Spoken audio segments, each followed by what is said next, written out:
good leadership is essential for successful schools. A growing body of research confirms that principals are a key factor in whether students achieve and schools improve. But state policies on how to prepare principals typically have not kept pace with the demanding realities of the job. Illinois, though, put together a bold plan that completely changed how principals are prepared.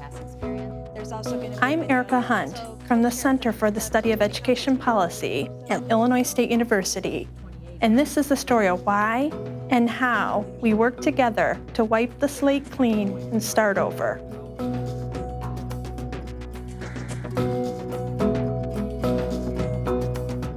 I think one of the things that in the last 10 to 20 years we've come to recognize, probably what folk knowledge told us all along, that the most important person in any school building is the principal. That the principal sets the culture, the principal sets the climate, the principal is responsible for the hiring of the teachers, for their professional development, and for ensuring that they're focused on the needs of the learner. Well, until 2010, educators that wanted to become a principal in Illinois did not have to complete a program that prepared them for the real demands of the job. Instead, they just had to get a general administrative endorsement. So large numbers of educators enrolled in these programs, but mainly to earn the credential and to move up the salary scale, not to become a principal. As of today, we have over 43,000 educators in Illinois that have the general administrative endorsement. But when districts were trying to hire principals, we were hearing complaints that they couldn't find people that they felt were truly prepared to lead teaching and learning in their schools.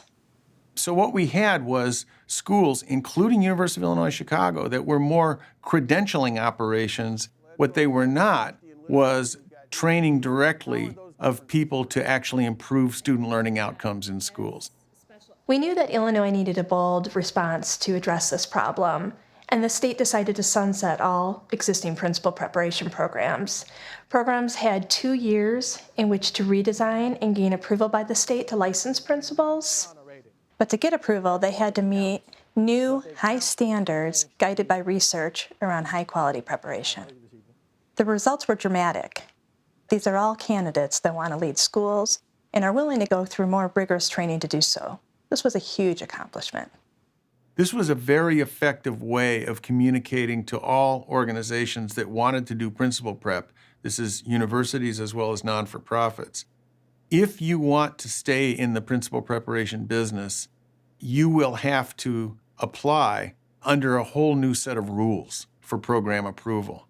This immediately caused completely online programs to just get out of the game altogether. The new law was the result of years of work that began in 2005.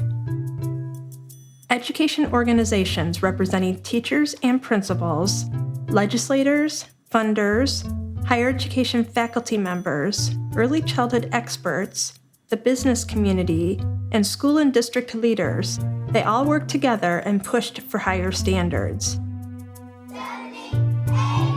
The state boards that govern K-12 and higher education set up a special commission on preparing for school leadership. A legislative task force drew up recommendations that were passed by the Illinois General Assembly. Both the Illinois Education Association and the Illinois Federation of Teachers were big supporters of the changes, given how important principals are to their members' professional lives.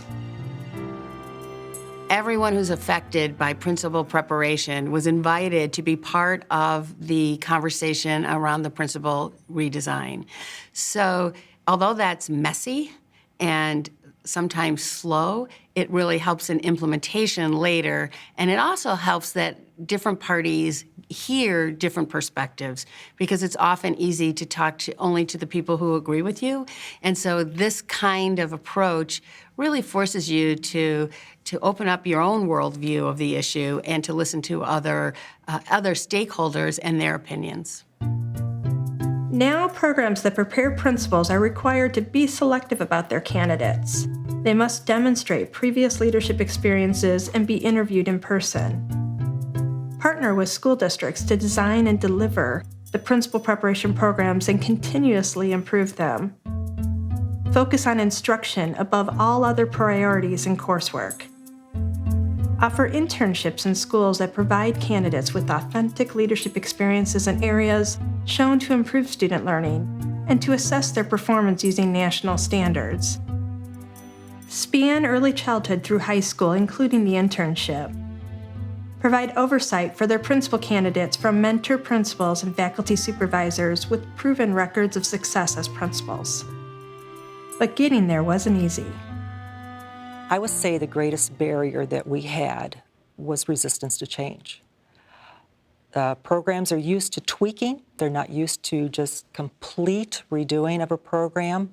And it took a while to get people to understand where we were trying to go, what we were trying to do, and promote more collaboration with them amongst each other and with their school districts. A major issue involved the loss of revenue for universities from the general administrative programs. Even if they weren't doing a great job preparing principals, these programs brought in a lot of tuition.